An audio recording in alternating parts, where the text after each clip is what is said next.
Olá, boa noite para você. Hoje é segunda-feira, dia 14 de março de 2022. O Jornal da Sete está no ar. Os trabalhadores da empresa Tusmil, que administra parte do transporte público coletivo em Juiz de Fora, fizeram uma manifestação na manhã de hoje em frente à prefeitura. Eles estão com medo do fim do contrato da empresa com o executivo. Os trabalhadores caminharam em direção à Prefeitura de Juiz de Fora carregando faixas. Eles protestavam contra o fim do contrato da empresa Tusmil com o Executivo Municipal. A manifestação foi organizada pelo Sindicato dos Trabalhadores em Transportes Rodoviários. Trabalhadores que nós defendemos, ele está hoje preocupado, trabalhando preocupado com a situação da empresa Tusmil. Então a gente quer que tenha mais clareza nas decisões a ser tomada. Então a gente quer garantir os direitos dos trabalhadores, para que não venha acontecer o que aconteceu com a empresa Gil, futuramente. O contrato com a Tusmil corre o risco de ser encerrado depois que a prefeitura abriu um processo administrativo pedindo que a empresa e o outro consórcio que também atua na cidade apresentassem ações para corrigir falhas no transporte coletivo depois de acidentes registrados no município. A prefeitura deu um prazo de 15 dias para o consórcio Via JF e 5 dias para o consórcio Manchester, que é formado pela Tusmil. Por telefone, a assessoria da Secretaria de Mobilidade Urbana informou que a empresa entregou a defesa na última sexta-feira e que o material passa agora por análise do executivo, que vai definir se o contrato pode ou não ser rompido. Na porta da prefeitura, o sindicato pedia diálogo com o executivo. Sendo que simplesmente eles estão pensando em caçar, mas não está pensando no trabalhador que está ali. É igual, eu ouvi uma frase que é a briga do rochedo contra o mar, né? O trabalhador está no meio ali, tomando pancada. Os funcionários foram recebidos para discutir a situação pouco tempo depois do início da manifestação. A prefeita de Juiz de Fora disse que se reuniu com a classe e que a prefeitura se compromete a criar um plano para garantir o direito dos trabalhadores da empresa Tusmil, independentemente do resultado do processo administrativo. Para vocês terem uma ideia, o consórcio Manchester, ele é notificado, quer dizer, ele comete irregularidades cerca de 6 vezes por dia. E o consórcio Via Juiz de Fora, 1 vez por dia. Então, o Manchester realmente tem que oferecer ao poder público municipal, à população de Juiz de Fora, uma resposta satisfatória. Isso não pode, entretanto, colocar em risco o trabalho dos rodoviários que trabalham, que são empregados pela Tusmil. Então, eu quero dizer a vocês, eu disse aos trabalhadores, ao sindicato, nessa reunião que fizemos, que nós vamos constituir um programa de contingência para que, seja o que acontecer, os trabalhadores tenham os seus direitos garantidos, tenham garantido o seu trabalho, tenham garantido o seu emprego. Em nota, o consórcio Manchester informou que entende a preocupação dos trabalhadores que têm se sacrificado desde o início da pandemia da Covid-19 para manter a fonte de trabalho. O consórcio informou que considera que esse é um importante aspecto social que envolve a questão da caducidade do contrato com a prefeitura. Um policial militar de 39 anos de idade matou a companheira dele e se matou em seguida. Isso aconteceu dentro de um quarto de motel em Juiz de Fora. O caso aconteceu no domingo. A Letícia Neri tem mais informações. Foi aqui neste motel que o crime aconteceu. Segundo a Polícia Militar, a PM foi acionada por funcionários do local que ouviram uma discussão entre o casal que estava em uma das suítes. Quando a PM chegou ao motel, eles ouviram um disparo de arma de fogo. A polícia disse que chegou a conversar com o suspeito, mas logo em seguida ouviu o segundo disparo. De acordo com a Polícia Militar, o homem teria matado a companheira e se matado em seguida. A mulher tinha 34 anos e o homem tinha 39 anos de idade e era policial militar. O motivo do crime ainda não foi informado. De Juiz de Fora, agora a gente vai para Ibitipoca. Por lá, gente, um turista de 26 anos de idade morreu afogado em um lago do Parque Estadual do Ibitipoca ontem de manhã. Ele estava acompanhado de familiares e amigos. O rapaz, ele foi identificado como Renan Rocha. Ele entrou no Lago dos Espelhos e, segundo o Instituto Estadual de Florestas, que responde aí pelo parque, ele não sabia nadar e morreu na parte funda do lago. O afogamento aconteceu ontem de manhã. Uma boia chegou a ser lançada para o rapaz, mas ele submergiu e não voltou mais à superfície. O corpo de Renan foi resgatado pelos bombeiros. O IEF reforçou em nota a necessidade dos cuidados de quem busca lazer, seja em rios, lagos ou cachoeiras. O Lago dos Espelhos, onde o Renan se afogou, ele faz parte do circuito das águas aí do Parque do Ibitipoca e é bastante procurado por turistas. Nas redes sociais, familiares e pessoas próximas aí ao rapaz lamentaram a morte de Renan. Todo cuidado é pouco, principalmente nessa época do ano, do verão, que muita gente procura aí se refrescar em rios, lagos e cachoeiras, né? Agora vamos mudar de assunto um pouquinho, gente. Março é o mês da mulher. Grandes guerreiras, especiais e sempre prontas para sorrir. E falando em sorriso, é claro que a gente lembra na hora dos nossos parceiros Pós-Odonto Suprema. Eles são especialistas em implantes e cuidados odontológicos e sempre com muita facilidade, conforto e economia. Mulheres, aproveitem o seu mês e garantam seu novo sorriso na Pós-Odonto Suprema, viu? Ó, quer mais um bom motivo, além da sua autoestima renovada? Eu não vou te dar um só não, eu vou te dar 22 mil motivos. Isso mesmo, são 22 mil pacientes com sorrisos renovados pela super equipe de especialistas. Ligue ou mande um zap para este telefone que está aqui no vídeo e não perca tempo. Conforto e praticidade para o seu sorriso é na Pós-Odonto Suprema. Com certeza, o seu sorriso merece esse cuidado e você pode e merece. É só entrar em contato, tá bom? Eu vou dar uma paradinha agora, vou para um rápido intervalo comercial e volto em instantes, não sai daí.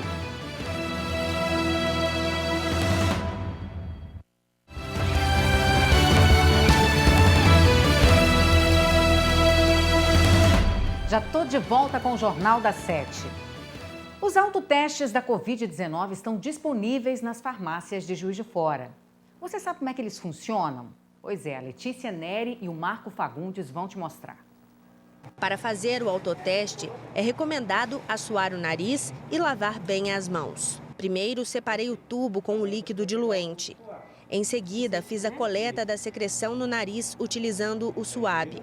É preciso girar 10 vezes. Depois, coloco a haste no líquido e diluo o material. Tampei o tubo com conta-gotas e coloquei 4 gotinhas na placa. Começamos às 8h30 da manhã. O que deve ser feito com esse material? Como que é o descarte desse material depois do uso? O descarte ele pode ser feito normalmente no lixo comum, porque nessa soluçãozinha que tem o conta-gotas aqui, ela inativa o vírus com 2 minutinhos. Então, recolha tudo, coloque numa sacola plástica e pode descartar no lixo normal, comum. 15 minutinhos marcados no relógio. Agora, Daniel, como que eu faço para interpretar o resultado do meu teste? Ele apareceu um traço somente na linha C, que é a linha de controle, que mostra que o nosso teste está válido. Na região do T, não apareceu nenhum tracinho. Então, quer dizer que ele é não detectado, que sugere aí a ausência do vírus, tá bom? Se, no caso, aparecesse uma linha na região T, seja ela mais intensa, seja ela não tão intensa, significa que você testou e deu reagente, né?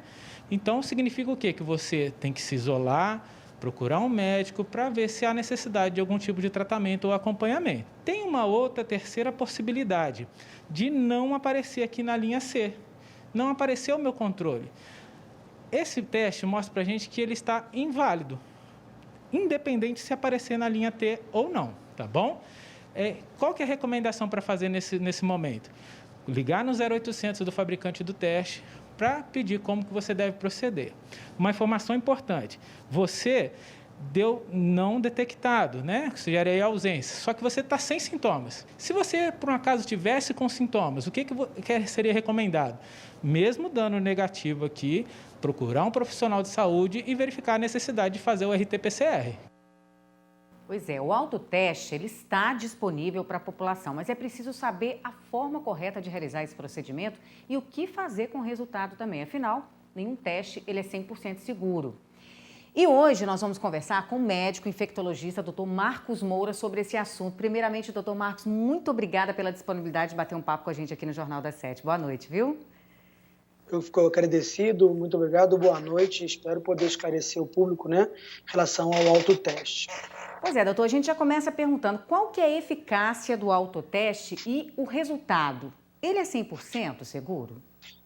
Bem, a gente não tem teste nenhum 100%, mas a Covid deixou a gente muito ressabiado, com medo dos testes. No início nós tínhamos testes muito ruins, né? Mas esses testes do tipo point of care, né, que são os testes rápidos, são de muita eficácia, alta sensibilidade, são feitos para rastreamento, há similaridade dos testes de gravidez, do diabetes ou do HIV, eles são extremamente eficazes, então são de alta confiança.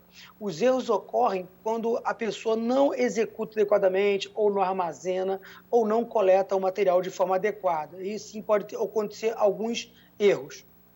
Agora, muitas pessoas têm dúvida em que situações o autoteste ele deve ser realizado, doutor? Bem, a gente tem o autoteste, durante a pandemia, ele deve ser utilizado para a gente fazer um mapeamento populacional de pessoas positivas. Então, é necessário que a pessoa tenha, assim, pelo menos algum indicativo de infecção ou um potencial risco, né? Fazer de forma aleatória pode levar a resultados que não esclarecem muitas coisas para a gente. Hoje em dia, também, inclusive conforme a recomendação de algum médico, profissional de saúde, ele pode ser feito de maneira mais eficaz. Agora, de manter rastreamento, ele pode gerar alguns problemas, uma vez que eles não são notificados, ou a pessoa inadequadamente fazer o teste, se sentir negativo, ou fazer fora do prazo, né? A gente deve respeitar um prazo de incubação da doença, né? Então, a gente também não pode fazer muito precocemente, nem muito tardiamente esse teste, que ele pode vir a dar negativo.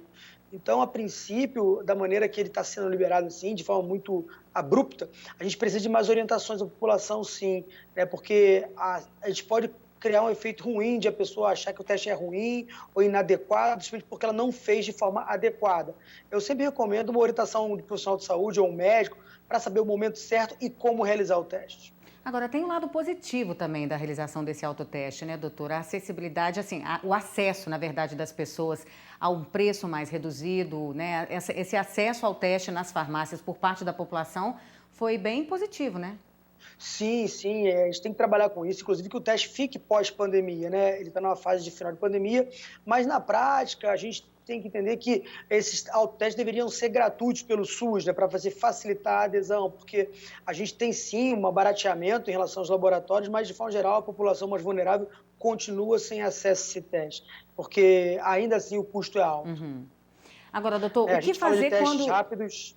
Ok, desculpa. Não, pode que concluir. pode custar R$5, R$1, e na farmácia não é esse preço. Entendi. Agora, o que a gente pode fazer quando o resultado ele der positivo? Como é que fica essa notificação aos órgãos competentes? Então, isso é um grande problema que se discute, inclusive com os infectologistas, porque esse autoteste é um teste que acaba sendo, individualmente, tem importância enorme. A pessoa diante dele ela pode se isolar, ela pode informar seu trabalho, que não vai acompanhar, apesar de se vulnerabilizar. Mas a gente não tem ainda mecanismos de notificação baseado em autoteste, né, onde a gente precisaria que essa pessoa retornaria, ou seja, acaba sendo um trabalho dobrado, porque a própria população não notifica a doença. Então, as pessoas positivas de autoteste podem ficar, né, de maneira não observáveis pelas autoridades públicas, o que dificultaria a gente mapear novos casos positivos. Agora, uma pergunta que a gente não pode deixar de fazer, doutor Marcos Moura, qual que é a diferença do autoteste para os já oferecidos, né, em farmácias e laboratórios também? Então, o autoteste, né, é um nome comercial que fala, porque, na verdade, a gente chama de self-care, né? A gente chama de os point of care. É aquele teste que não precisa de segurança, não precisa de profissional de saúde, o próprio indivíduo faz o teste, né? A metodologia, a imunocromatografia, ela é semelhante a testes que tem em laboratório também. Só que, devido à logística de manipulação de amostra, o risco sendo maior, os laboratórios detinham. Mas muitos laboratórios já utilizam os testes rápidos que são semelhantes ao autoteste. Porém, alguns testes são feitos com amostra de sangue, então isso dificultaria o próprio indivíduo, mas visto que muita gente já faz teste de glicemia em casa com semelhante, pegando gotículas de sangue. Então, na verdade, é a maneira que está sendo distribuído, mas acredito que esses testes vão ser difusamente para várias doenças. A gente tem o Covid que teve aceleração, mas muitas doenças já podem fazer. Inclusive, existe um autoteste para HIV disponível em farmácia. Doutor Marcos Moura, muito obrigada, viu, por ter batido esse papo com a gente, esclarecido a população em relação ao autoteste e que você volte mais vezes aqui no Jornal da 7. Eu que agradeço, Cris, tudo de bom para vocês, sucesso, muito obrigado pela oportunidade. Até. Olha, a gente vai para um rápido intervalo e voltamos já já.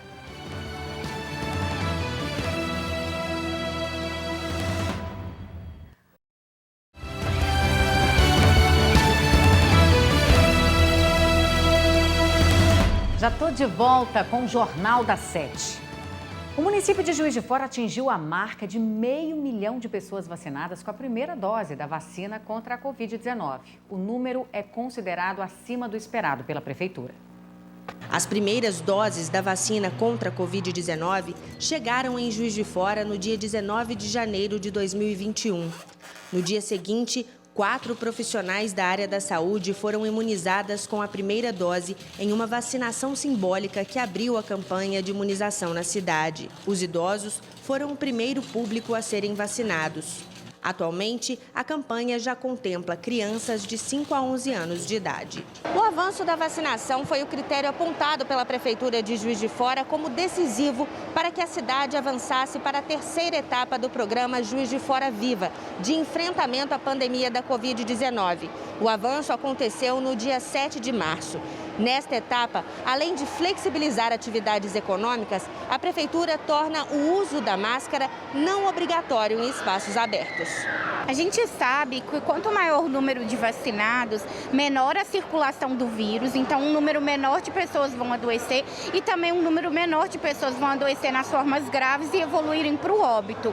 Então, quanto maior é a cobertura vacinal, menor é o número de casos da Covid. Com relação à cobertura vacinal da segunda dose e da dose de reforço, de acordo com a Prefeitura, cerca de 30 mil pessoas ainda não buscaram pela segunda dose e aproximadamente outras 30 mil já poderiam estar com a terceira dose, mas ainda não foram aos postos completar o esquema vacinal. É importante a gente reforçar a importância, das pessoas retornarem para a segunda e para a terceira dose. A gente sabe que a gente só tem uma imunidade robusta com a completude do esquema, então com as 2 doses.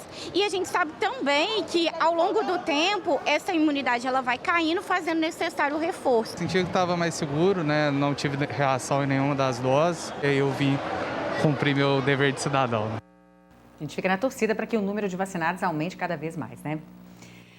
E você está precisando trocar os pneus e fazer a manutenção do seu carro? O Douglas, da Impacto Prime, está trazendo novidades incríveis e condições especiais para vocês. Olá, meu povo de Juiz de Fora e região, agora com vocês aqui na Alterosa Impacto Prime, a sua maior rede de pneu multimarca do Brasil. É isso daí. E falando em pneu, temos ofertas especiais para você. Mas você que também precisa fazer uma manutenção preventiva, troca de óleo, suspensão, freio, alinhamento, balanceamento, isso tem nome aqui em Juiz de Fora agora, Impacto Prime. E falando em serviço preventivo, trouxemos ofertas especiais para você. Amortecedor remanufaturado a partir de R$ 69,90 a peça. Também tem um troca de óleo 15W40 com filtro a partir de R$ 149,90. O melhor, parcelamos tudo em 10 vezes sem juros em todos os cartões de crédito. Então corra, ligue agora 0800 675 75 ou venha para cá na Avenida Brasil, número 2100, no centro de Juiz de Fora. E nunca se esqueça, pensou pneu, pensou impacto, venha. Ligue agora mesmo, faça o seu orçamento e se surpreenda. Pensou pneu, pensou impacto. Bom, gente, eu estou indo embora. Obrigada pela sua boa companhia. Boa semana para todos nós e até amanhã. Tchau, tchau.